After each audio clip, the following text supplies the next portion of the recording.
We're out here today scouting a property that it's been a few years since we've been on. Found out last year that the next property over did a little bit of a timber slash almost like a clear cut, so we wanted to slip up along the side here, try to check that edge cover between the clear cut and this the standing timber here, and just see if we could see any sign. We just started sliding up through here, found a couple beds, but there's two of them real close together, so it's probably a doe and a fawn. Super thick in here this time of the year anyways, and just over our shoulder. We're not quite out to where like the big cut happened, but you can tell how thick it got back there, or at least we can see it here. I don't know if the camera's gonna pick it up, but we're gonna continue out this way, hopefully find some good sign and mark some spots and come back in here in the fall once the season starts and get after a big buck. We had to bump down off that edge because it was super thick where we were walking. We were trying to just find a spot to get through. Kind of got on a deer trail down this hill right above this creek. I knew there was an old access, like a quad trail that was down here, and come around the corner right there. Jared looked up.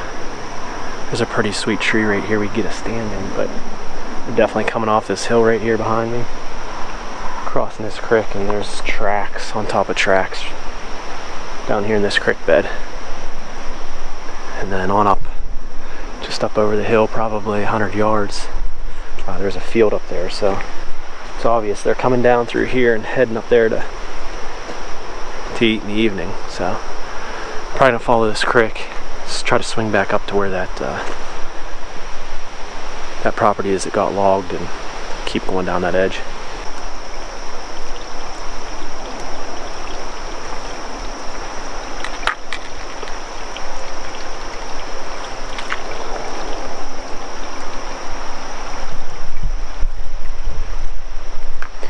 As you saw, Ian just held his phone up to the front of the camera there and put it in selfie mode. That's a little tip we picked up off the THP guys.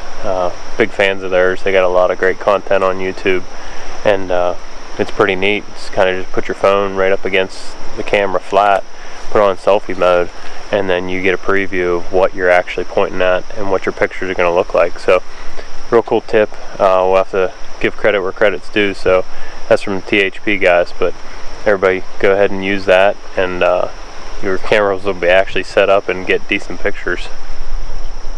So what we got going on here is we just set up this trail camera, like a logging road here. You can see some faint trails, but pretty high weeds. Nothing's going to be real beat down. There's one goes behind the camera, and then to this side, there's no right away here. It's all growed up, but you can see trails through it. And then right up past the end is the neighbors. They had that logging done, so we're kind of on two edges here, kind of making a point.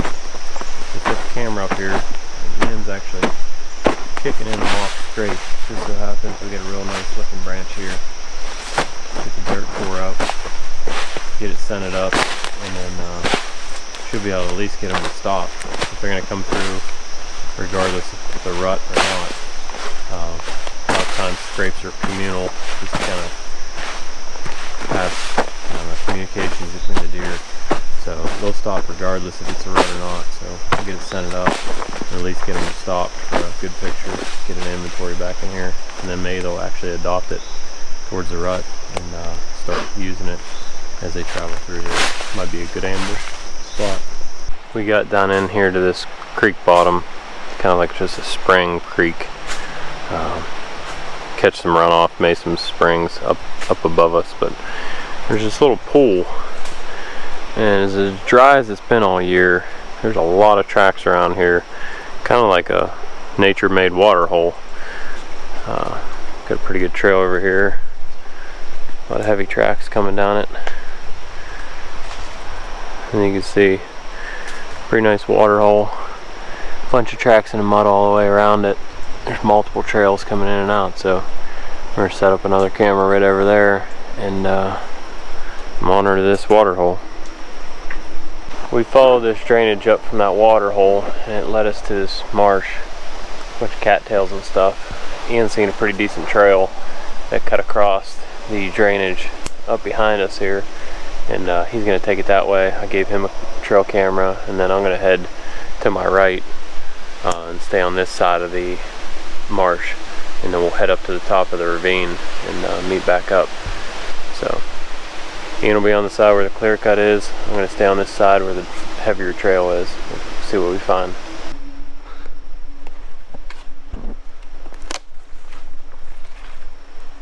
Got back down here to where I have this trail right over here my shoulder.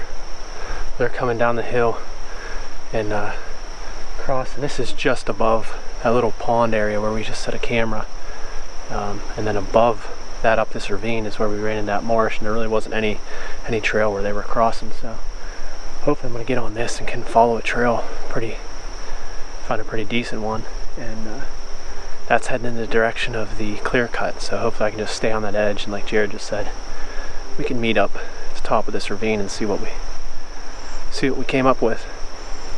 Well, I just left in, and I'm coming up through these old pines, and we see some old historic grubs. At this stage in the year, it's kind of hard to tell really how old they are, but it's good to know, at least at some point, bucks are traveling through here, probably during the rut, hitting these pines, scarring them up. So it's a good sign.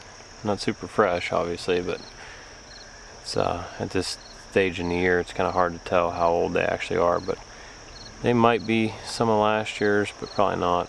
Probably 2 or 3 years ago. But usually they'll run the same area year after year, so be a different buck, but same kind of mentality. They're scent checking and staying downwind of doe bedding areas. So chances are other bucks will be through this area.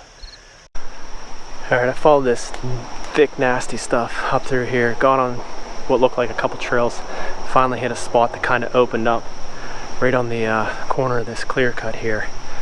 There's a few trails right off here to my left. Got this camera set up here pretty high, and I'm gonna try to get down over top of this brush. I kicked up a spot right there. There was that branch already hanging down right there. Trail goes off behind there, cuts across it. So hopefully that'll attract some attention from some deer coming through here. And I'll come back in here and check this camera in a few weeks, see what's lurking around. Well, I got up here to the head of this marsh area, and as you can tell, it's pretty green and a bunch of weeds, but you can kind of see some faint trails coming through this stuff. I wonder what it looks like in a fall, but just as a reference, we got a pretty nice triple trunk maple here. Get way up in there, get hid pretty good, and on the back side of you, kind of got this marsh. You can see how the trees open up, and I don't think many deer are actually going to go through it. It's pretty muddy, but they might come right around the head of it and come past this stand. You can see possibly a little bit of a trail system there, and then behind me there's a trail I walked in here on, and then it goes to the right. It looks like it parallels that marsh, so it very well could be just kind of coming around the head of the marsh here to get to the other side. So be pretty cool set here in the fall.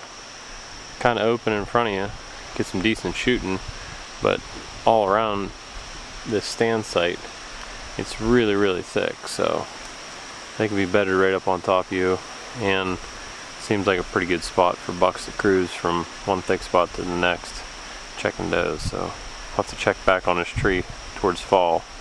You might see us up in there. I just cut over from the side I was working, come over here where Jared was at. He said he got to the top of this ravine above this marsh area we got here, and he only saw like one spot where there was a trail, where when I was cutting across it was pretty decent on my side. Came around here, he mentioned about triple maple tree here that'd be good for a stand. Once the leaves started coming off, you could probably see pretty far, and I'm in here through these high weeds here and came upon this bed right here. There's actually two of them. At first I thought it was like possibly a big buck bed, but there's another one there. Still could be a buck bed, I guess. Looks pretty big. So maybe it's just two different spots where it bedded down before. So it's definitely in a thick spot. You can see how high this stuff is. He was laying down in there. Never see him. So we just beat the rain out of the woods.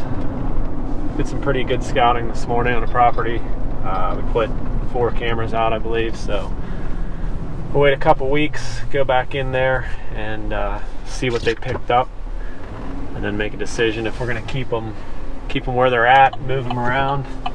Hopefully we got some potential deer on camera that we can go after this fall. And ran out of time a little bit. We got to get back to the house, but there's one other farm I got to get some cameras out on.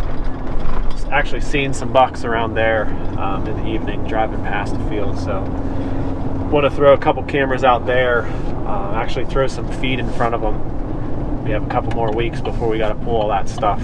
We got to have it up a month before the season opens, and so hopefully if those bucks are coming through there with any kind of consistency, they'll hit that feed and we get a couple pictures of them, you know, shortly after we put the cameras out. So that's the plan for now. We're out for today.